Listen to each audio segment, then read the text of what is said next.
Bismillahirrahmanirrahim. Assalamualaikum warahmatullahi wabarakatuh. Alhamdulillah wassalatu wassalamu ala Rasulillah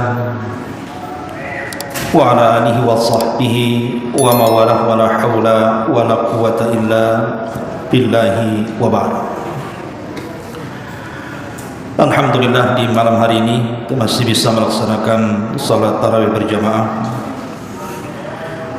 dan kita berada di ujung daripada Ramadan, dan besok mungkin pemerintah juga akan melihat hilal. Apakah terlihat atau tidak, kita tunggu saja, karena patokan penentuan 1 Syawal itu adalah dengan melihat hilal.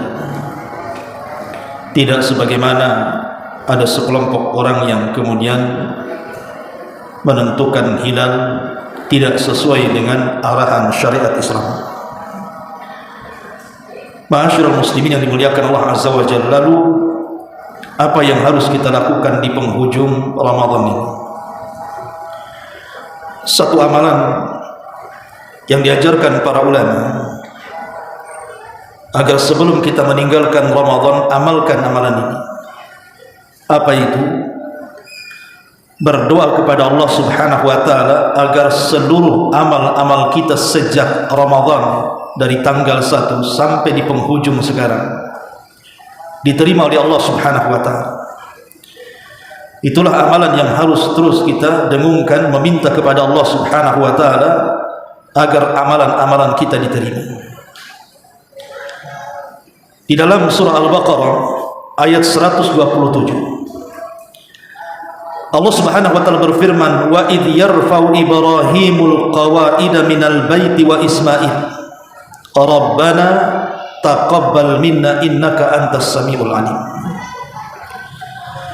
Dan ingatlah ketika Ibrahim dan juga putranya Ismail membangun Ka'bah, dan selesai kemudian pembangunan itu dilaksanakan oleh 2 manusia mulia ini, maka Ibrahim alaihi salatu wassalam berdoa kepada Allah dan mengatakan, Rabbana taqabbal minna, ya Allah, terimalah amalan yang telah aku berikan kepadamu.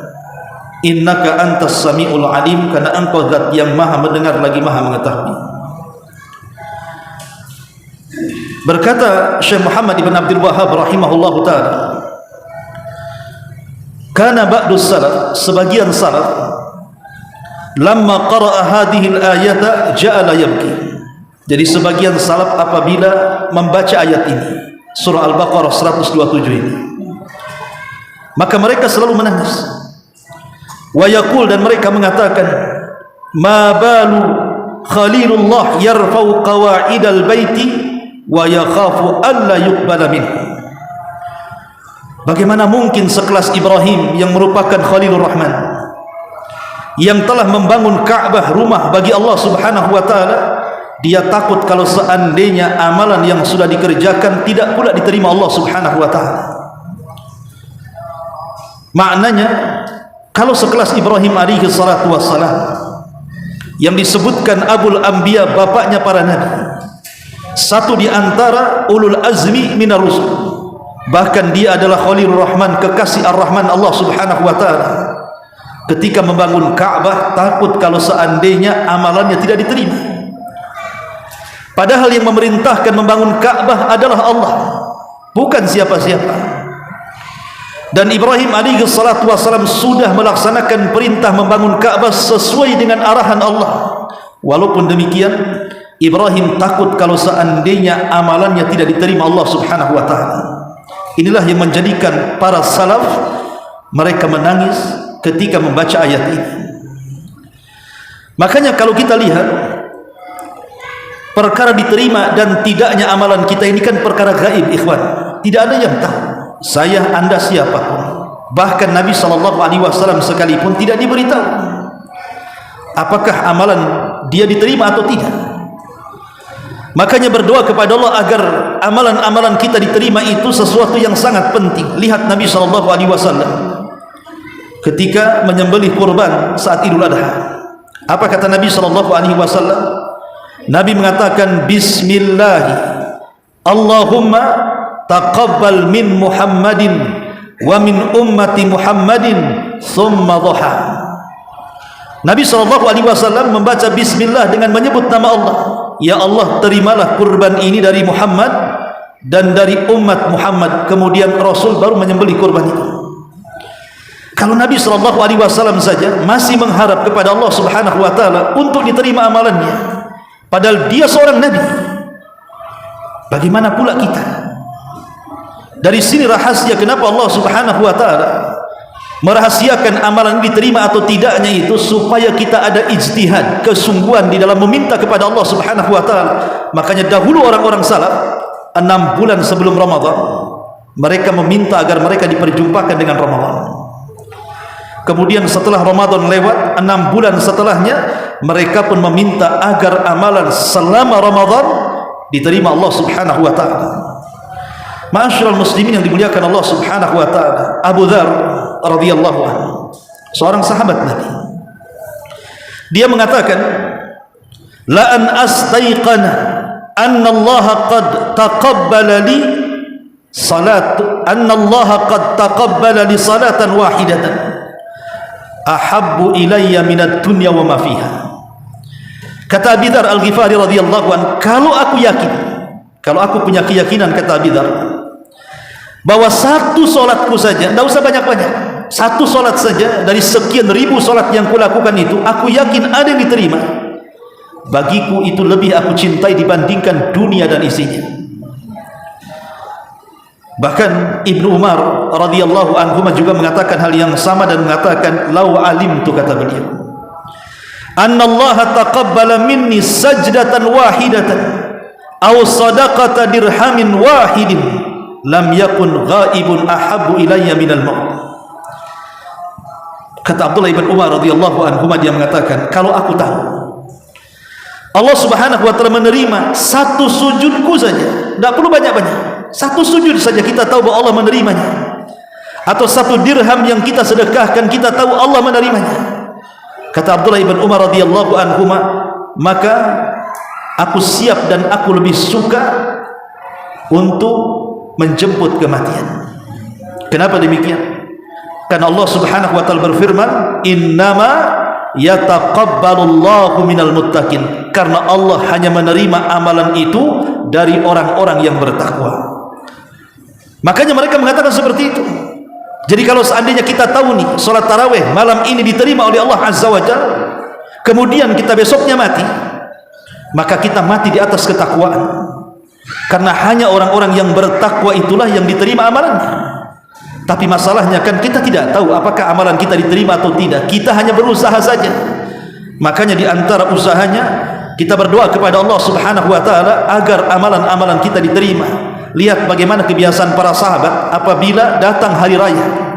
Apa doa yang mereka ucapkan sesama mereka? Taqabbalallahu minna wa minkum. Maka jawabannya pun sama, taqabbalallahu minna wa minkum. Ya Allah, semoga Allah terima amalanku dan amalan selama Ramadan.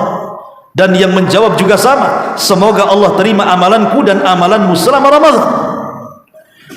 Karena kalau seandainya kemudian selama 1 bulan Ramadan dengan puasanya, qiyam lailnya, salat malamnya, baca Qur'annya, tarawihnya, zikirnya dan ibadah-ibadah yang lainnya, kok satu pun tidak diterima oleh Allah Azza wa Jalla, celaka kita. Itulah yang kemudian diaminkan Nabi SAW saat Jibril berdoa kepada Allah Subhanahu wa Ta'ala, ragima anfu rajulin adraka Ramadan falam yughfar min dunubi, celaka dan binasa orang-orang yang masuk Ramadan satu dosa pun tidak diampuni. Maka Rasul mengatakan amin. Ma'asyiral muslimin yang dimuliakan Allah Subhanahu wa Ta'ala, lalu adakah alamat-alamat? Kalau memang kita tidak tahu nih amalan kita diterima atau tidak, ada enggak alamat-alamat yang menunjukkan bahwa amalan kita ini diterima Allah Subhanahu wa Ta'ala? Maka ulama mengatakan, ya ada tanda-tanda kalau amalan kita diterima oleh Allah Subhanahu wa Ta'ala. Apa tanda-tandanya? Yang pertama, adamur ruju' ila dzambi ba'da ta'ah. Adamur ruju', tidak kembali kepada perbuatan dosa setelah kita melaksanakan ketaatan. Setelah kita melaksanakan ketaatan kepada Allah Subhanahu wa taala, tiba-tiba kita benci dosa. Kita tidak mau kembali kepada dosa yang dulu pernah kita lakukan. Maka ketika orang berhenti dari dosa setelah ketaatan, ini adalah tanda di mana amalan kita diterima. Ini yang pertama. Yang kedua, al-wajal min adami qabulil amal. Ada perasaan takut, ada perasaan khawatir kalau seandainya ketaatan yang kita lakukan itu tidak diterima oleh Allah Subhanahu wa taala. Itu tanya diri kita sendiri, apakah ada perasaan itu pada diri kita, bahwa amalan selama Ramadan itu tidak diterima oleh Allah Subhanahu wa taala? Kalau ada perasaan takut tidak diterima, maka itu tanda-tanda justru amalan kita diterima Allah Subhanahu wa taala. Karena ada hadis, ada ayat yang mengatakan dalam surah Al-Mu'minun ayat 60, walladzina yu'tuna ma atau wa qulubuhum wajilah. Dan orang-orang, maksudnya orang-orang yang beriman, yang diberikan apa yang Allah Subhanahu wa taala anugerahkan kepada mereka, sementara hati-hati mereka dipenuhi perasaan takut. Aisyah Ummul Mukminin bertanya kepada Nabi SAW, ya Rasulullah, apakah orang-orang yang takut itu karena maksiat-maksiat mereka, kemudian mereka tobat, akhirnya takut kalau seandainya tobatnya tidak diterima? Kata Rasul, bukan itu maknanya. Kata Nabi SAW, ya ibnata Siddiq, walakinnahum alladzina yasumuna wa yusalluna wa yatasaddaquna wa hum yakhafuna alla yuqbala minhum. Tapi maksudnya dalam ayat ini adalah orang-orang yang puasa, orang-orang yang salat, orang-orang yang bersedekah, tapi mereka takut kalau salat, puasa dan sedekah mereka tidak diterima Allah Subhanahu wa taala. Ini yang kedua. Yang ketiga, at-taufiq ilal a'malis salihati ba'dah. Allah memberikan taufik kepada kita. Dengan cara apa? Dengan cara menularkan amal-amal saleh yang sudah kita lakukan. Jadi kita tahu bahwa kebaikan itu kan melahirkan kebaikan yang lain, ikhwan. Sebagaimana dosa juga kan melahirkan dosa yang lain. Apabila amal saleh kita ini melahirkan amal saleh yang lainnya, berarti itulah alamat tanda-tanda amalan kita diterima. Pamannya orang sudah bisa melaksanakan sholat wajib 5 waktu, kemudian setelah itu dia bisa menambah sholat sunnah di siang hari, kemudian dia bertambah lagi melaksanakan sholat sunnah di malam hari, kemudian dia melaksanakan lagi sedekahnya, dan begitu seterusnya. Intinya amal saleh melahirkan amal saleh yang lainnya, maka itu diantara tanda-tanda diterima amal kita. Kemudian yang keempat, istisgharul amali wa adamul ujubi wal hurur bihi. Merasa kecil dengan amalan, merasa kecil dengan ketaatan, dan dia tidak ujub dan tertipu dengan amalannya. Yang sering saya katakan, jangan pernah kita katakan saya sudah berpuasa Ramadan secara penuh, saya sudah sholat malam setiap malam secara utuh. Tidak, setiap ibadah kita ini ada kekurangan, ikhwan. Tidak ada manusia yang sempurna ibadahnya. Makanya sebab itulah orang ini merasa kecil di hadapan Allah Azza wa Jalla. Lihat para malaikat ketika bicara di hadapan Allah pada hari kiamat, mereka mengatakan subhanak ma'abadna haqqa ibadati. Maha suci engkau ya Allah, kami belum benar-benar beribadah kepadamu. Itu malaikat, apalagi kita.